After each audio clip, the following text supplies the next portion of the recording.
ଚାଷୀଙ୍କ ପାଇଁ ଖୁସି ଖବର ଘୋଷଣା ହେଲା ତାରିଖ। ଏହି ଦିନ ଚାଷୀଙ୍କ ଖାତାକୁ ଆସିବ ପିଏମ୍ କିଷାନ ଯୋଜନାର 22ତମ କିସ୍ତି ଟଙ୍କା। ପିଏମ୍ କିଷାନ ଯୋଜନାକୁ ନେଇ ଆସିଅଛି ବଡ଼ ଖବର। ଆଗାମୀ ପିଏମ୍ କିଷାନ ଯୋଜନାର 22ତମ କିସ୍ତିକୁ ନେଇ କୃଷକଙ୍କ ମଧ୍ୟରେ ଆଶା ଓ ଉତ୍କର୍ଷତା ବୃଦ୍ଧି ପାଇଅଛି। ହେଲେ ପିଏମ୍ କିଷାନ ଯୋଜନାର 22ତମ କିସ୍ତି କେବେ ଆସିବ, କେଉଁମାନଙ୍କୁ ଟଙ୍କା ମିଳିବ ନାହିଁ, ସମ୍ପୂର୍ଣ୍ଣ ଖବର ପାଇଁ ଭିଡ଼ିଓକୁ ଶେଷ ପର୍ଯ୍ୟନ୍ତ ଦେଖନ୍ତୁ। ଭାରତରେ ଲକ୍ଷ ଲକ୍ଷ ଚାଷୀ ବାସ କରନ୍ତି, ଯାହାଙ୍କର ଜୀବିକା ସିଧାସଳଖ କୃଷି ଉପରେ ନିର୍ଭର କରେ।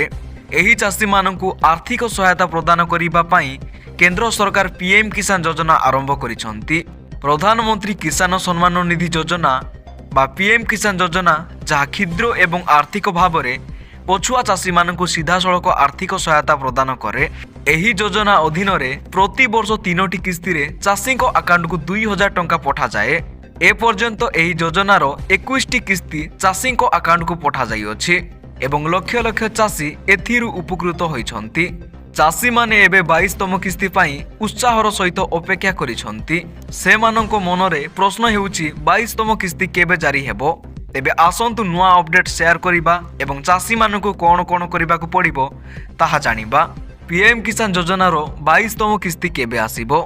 ଏପର୍ଯ୍ୟନ୍ତ ପ୍ରଧାନମନ୍ତ୍ରୀ କିଷାନ ଯୋଜନା ଅଧୀନରେ ଚାଷୀଙ୍କ ଆକାଉଣ୍ଟକୁ ମୋଟ 21ଟି କିସ୍ତି ସ୍ଥାନାନ୍ତରିତ ହୋଇଅଛି।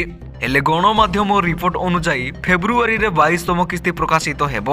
ଏହା ମଧ୍ୟ ବିଶ୍ୱାସ କରାଯାଉଛି ଯେ ପ୍ରଧାନମନ୍ତ୍ରୀ ନରେନ୍ଦ୍ର ମୋଦି ନିଜେ ଏହି କିସ୍ତି ଜାରି କରିପାରନ୍ତି।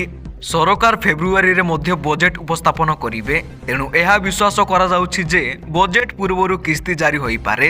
ହେଲେ ସଠିକ୍ ତାରିଖ କେବଳ ସରକାରୀ ସୂଚନା ପରେ ଜଣାପଡ଼ିବ। ଚାଷୀଙ୍କ ପିଏମ୍ କିଷାନ ଯୋଜନାର 22ତମ କିସ୍ତି ବିଳମ୍ବ ହେବାର କାରଣ ହେଉଅଛି ସେମାନଙ୍କର ଡକ୍ୟୁମେଣ୍ଟ କିମ୍ବା ସୂଚନା ଅସମ୍ପୂର୍ଣ୍ଣ। ଯେଉଁ ଚାଷୀମାନେ ଏପର୍ଯ୍ୟନ୍ତ KYC ପୂରଣ କରିନାହାନ୍ତି ସେମାନେ କିସ୍ତିର ଲାଭ ପାଇପାରିବେ ନାହିଁ। ଏହା ବ୍ୟତୀତ ସେମାନଙ୍କର ବ୍ୟାଙ୍କ ଆକାଉଣ୍ଟକୁ ଆଧାର ସହିତ ଲିଙ୍କ କରିବା ମଧ୍ୟ ଆବଶ୍ୟକ। ଯଦି ଆକାଉଣ୍ଟଟି ଆଧାର ସହିତ ଲିଙ୍କ ହୋଇନଥାଏ ତେବେ ଟଙ୍କା ସ୍ଥାନାନ୍ତରିତ ବିଫଳ ହୋଇପାରେ। ଏହା ବ୍ୟତୀତ ପଞ୍ଜୀକରଣ ସମୟରେ ନାମ, ଆଧାର ନମ୍ବର, ବ୍ୟାଙ୍କ ବିବରଣୀ କିମ୍ବା ଜମି ସମ୍ବନ୍ଧୀୟ ସୂଚନାରେ ମଧ୍ୟ ତ୍ରୁଟି ଥିଲେ ପିଏମ୍ କିଷାନ ଯୋଜନାର 22ତମ କିସ୍ତି ଆପଣଙ୍କର ବ୍ୟାଙ୍କ ଆକାଉଣ୍ଟକୁ ଆସିବାରେ ବିଳମ୍ବିତ ହୋଇପାରେ।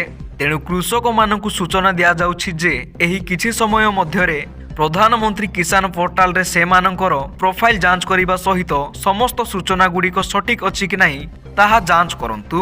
ତେବେ ଏହା ଥିଲା ଆଜିର ପିଏମ୍ କିଷାନ ଯୋଜନା ସମ୍ପର୍କିତ ସମ୍ପୂର୍ଣ୍ଣ ଖବର। ଯଦି ଆପଣଙ୍କୁ ଏହି ସୂଚନା ଉପକୃତ ଲାଗିଥାଏ ଦୟାକରି ଭିଡ଼ିଓକୁ ଲାଇକ୍ କରି ଅନ୍ୟ ଚାଷୀ ଭାଇଙ୍କ ପାଖକୁ ଭିଡ଼ିଓଟି ସେୟାର କରିଦିଅନ୍ତୁ ଏବଂ ଏମିତି ନୂଆ ସରକାରୀ ଯୋଜନାର ଗୁରୁତ୍ୱପୂର୍ଣ୍ଣ ଖବର ପାଇଁ ଚ୍ୟାନେଲକୁ ସବସ୍କ୍ରାଇବ୍ କରି ପାଖରେ ଥିବା ବେଲ୍ ଆଇକନକୁ କ୍ଲିକ୍ କରିଦିଅନ୍ତୁ।